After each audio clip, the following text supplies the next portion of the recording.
Allez, bonjour à tous et bonjour à toutes, j'espère que vous allez bien. On se donne rendez-vous pour le nouveau débrief des marchés, revue hebdomadaire pour la semaine numéro 45 à venir. Alors, on a eu des résultats extraordinaires la semaine dernière en ce qui concerne Amazon avec un plus 12%, Nvidia qui a dépassé les 5 000 milliards de capitalisation boursière du jamais vu. Une seule société qui englobe le PIB, France, Allemagne, Italie, Grèce, enfin, euh, c'est incroyable. Par contre, Meta a déçu les investisseurs avec des résultats sur le BPA divisé par 6. Meta s'est fait shorter le jour des résultats de moins 11%. Elle a perdu en cotation. Donc énorme, les investisseurs sont assez inquiets du fait de l'investissement gourmand dans l'intelligence artificielle. Toutefois, ça n'a pas empêché d'avoir des nouveaux records pour le Dow Jones, le Nasdaq et le S&P. Les indices euro et 440 sont en net repli avec un 440 qui essaye de défendre les 8100 points sur support. Côté crypto-monnaie, on a un BTC sous pression qui vacille entre les 112 000 et les 107 000 dollars. Donc on va voir un petit peu ça. Et le XAU USD, donc le gold en mode résilient qui pour l'instant euh, essaie de consolider sur les 4000 dollars l'once d'or. Voilà, la Fed qui a baissé ses taux à 4%, qui n'est pas une surprise, attendu à 99% par le marché. On va aller directement voir un petit peu ce qui se passe pour cette semaine à venir. Alors, au niveau annonce économique pour la semaine prochaine, on aura le lundi pour le marché français, allemand, les PMI manufacturiers. Pour le marché américain, l'après-midi, 15h45, le PMI manufacturier octobre, l'indice du PMI manufacturier de l'ISM. Le mardi 4 novembre, rapport Jolt très très important sur les nouvelles offres d'emploi. Donc attention à 16h. Et le mercredi 5, on aura création d'emplois non agricoles ADP. À voir si on va avoir les NFP vendredi, mais ce n'est pas sûr pour l'instant, ce n'est pas au programme. Sans transition, on va aller backtester sur le marché de l'analyse technique et on va faire un petit tour quand même sur les actions américaines. Meta, comme on peut le voir, n'a pas rebondi et confirme cette baisse. On en avait parlé un petit peu dans les débriefs, donc attention, le niveau des 636 dollars pour Meta qui pourrait être cassé la semaine prochaine. Regardez, la semaine numéro 44 a été complètement rouge, donc on a une très très belle petite quenelle rouge qui est en train de casser le marché à la baisse. Et je pense que le marché va continuer à chuter. Voilà, donc les bénéfices pour l'année 2025, c'est de 2 milliards, et pour l'année 2024, au troisième trimestre, c'était de 10 milliards, donc divisé par quasiment 5, ce qui donne vraiment une baisse assez spectaculaire ce méta. Voilà, donc on va, je pense, arriver sur des niveaux stratégiques. Donc un gap peut-être à combler entre les 600 et les 600 et les 623 pour Meta. En ce qui concerne Nvidia, donc capitalisation boursière de 5000 milliards, c'est complètement hallucinant. Donc on va aller voir sur Nvidia. Voilà, là on est descendu en dessous des 5000 milliards, on est à 4920 milliards de market cap. C'est quand même hallucinant. On a comme target des 227,63 pour un premier target de notre pattern ABCD. Si vous nous suivez, on en parle énormément dans notre débrief et dans nos lives. Donc, soyez attentifs à ce que l'on fait. Euh, voilà, donc la Nvidia, ça part très très haut. Amazon qui a fait un nouveau record, target pattern ABCD qui vient de la toucher à 252,68. Donc, est-il encore nécessaire d'investir pour la première fois sur des grosses valeurs comme celle-ci? Il serait peut-être bon d'attendre des replis, si toutefois il pourrait y venir. Maintenant, voilà, donc après un gap haussier très important, Amazon avait pris 12% et a eu un repli de quasiment 3% pour clôturer à 9,58% vendredi soir à la clôture des marchés. Quoi qu'il en soit, il a le vent en poupe. GoPro, un petit tour sur GoPro. On avait des niveaux techniques. Donc là, pour l'instant, GoPro, on voit qu'on commence à avoir un reversal sur du court moyen terme. Mais attention, il faudrait se stabiliser au-dessus des 2,40 pour GoPro. On en avait parlé déjà auparavant. On va aller faire un tour sur les indices. Le S&P qui est, après avoir fait un record à 6921, est parti en short depuis jeudi. Et on va voir un petit peu cette semaine ce qu'il va en être. Pour l'instant, on est fortement haussier, hein, comme on peut le constater. Toutefois, on a eu 3 jours de repli indécis sur le S&P. Donc, le target des 7000 est ici. OK, donc au niveau psychologique, que sensiblement beaucoup d'investisseurs dans la lunette de tir, on va dire. Donc voilà, le S&P est fortement, fortement haussier avec quelques replis journaliers, mais sans problématique de crash. Le Nasdaq, c'est un petit peu la même topographie. On a explosé tous les records.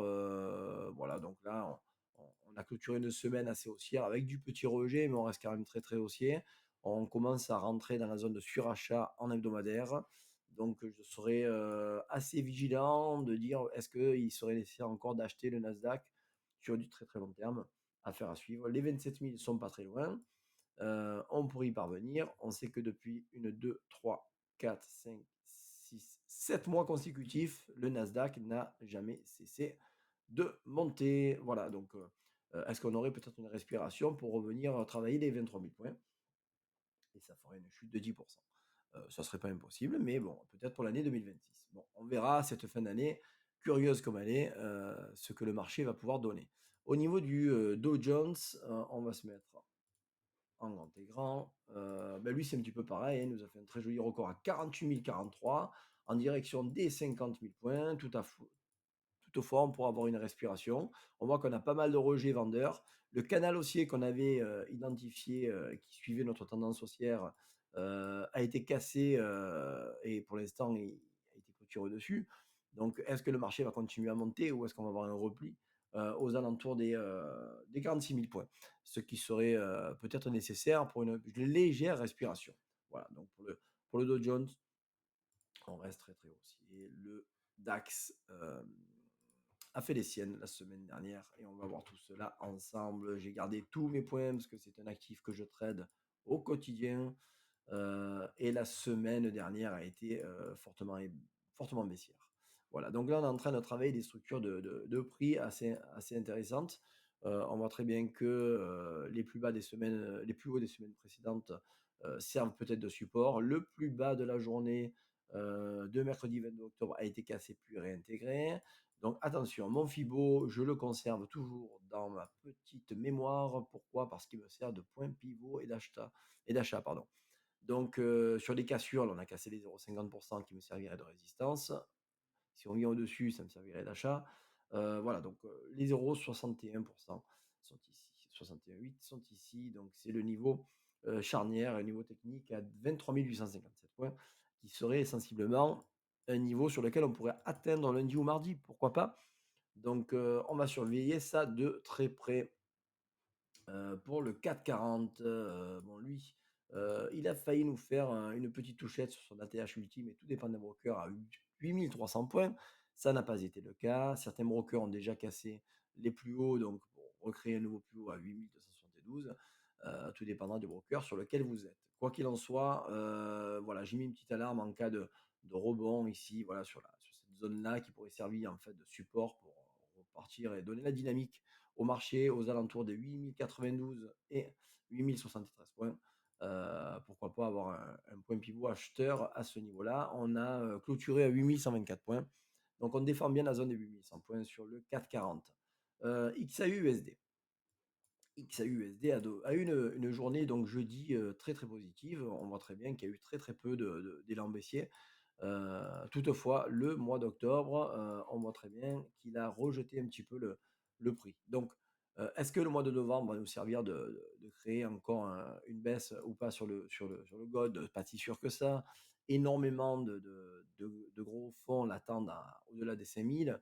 Maintenant, pour y venir, pourrait-il respirer un bon coup et revenir travailler les zones des 3759 points? Zone intéressante sur du court moyen terme. Voilà, c'est ici. Donc de venir travailler cette zone-là, ce qui serait aussi intéressante, et pourquoi pas revenir travailler les plus hauts qui ont été breakés aux alentours des 3436. Et ça, il n'est pas impossible d'avoir un gold qui vient de là. Toutefois, on peut voir au niveau du RSI, en journalier, on travaille, on titille la zone des 50%. Donc restons vigilants, restons à l'affût. En hebdomadaire, on vient de créer un très joli sommet cassé et on vient de réintégrer peut-être en dessous des 70% des surachats. Donc on va voir la semaine prochaine ce que le gold va nous donner. Il pourrait continuer sa hausse tranquillement et aller rejoindre les 4500, peut-être les 5000. Mais bon, on est vraiment assez haut et je pense que des prises de cash sur des effets de levier très importants euh, sont, euh, sont en train de se faire. Voilà, donc pour le gold, niveau qu'on va attendre sont ceux-là. Au niveau de. On va aller faire un tour hors le VIX. On a eu un VIX qui est reparti un petit peu à la hausse en fin de semaine. Je vais rester. On est dans la zone de neutre, donc pour l'instant, pas de quoi trop s'affoler. Les tensions géopolitiques entre les USA et la Chine se sont atténuées pour avoir une conciliation au niveau des droits de douane. Donc ça, c'est pas trop mal. Il y a eu pas mal de quiétudes. Alors, au niveau du dollar, on voit très bien qu'on a un dollar qui repart à la hausse. Donc, on va sensiblement revenir au-dessus des 100 points, ce qui donne, bien entendu, notre euro dollar qui est ici à la baisse. Voilà, donc pour l'instant, notre target entre 1,20 et 22, c'est pas pour demain la veille. Donc je pense qu'on va avoir une respiration de l'euro dollar baissier avec un dollar qui va confirmer sa reprise de hausse euh, sur du long terme peut-être. Au niveau du Schiller, donc le Schiller qui nous indique un petit peu le ratio que l'on a et surtout on voit très bien qu'on est venu sur les 40,88. Ça a été vendredi. Voilà. Donc, on monte, on monte, on monte tranquillement. Sachez qu'ici, ça c'était la bulle Internet. Donc on est en train d'arriver sur les plus hauts jamais existants qui sont à 43, même plus haut. C'est le point vert 44,19. Voilà. Donc la moyenne mobile s'est arrêté à 43 points. Mais là, voilà, donc le Schiller a surveillé. Au niveau du MMFI, c'est pas trop mal parce qu'il nous indique en train de chuter. Donc on est en dessous des 50 points. Donc ça indique un petit peu peut-être un affaiblissement de l'engouement qu'il y a sur les indices. Donc attention, si on vient casser les 38, on pourrait avoir des indices qui sont shortés assez violemment. Voilà. Donc moi je reste quand même vigilant, on est vraiment très haut un petit peu sur tout le marché, donc il serait peut-être temps euh, de voir un petit peu, prendre du recul et être un petit peu spectateur si on est prudent. Voilà. On va aller faire un tour. Tac, tac, tac, tac, tac.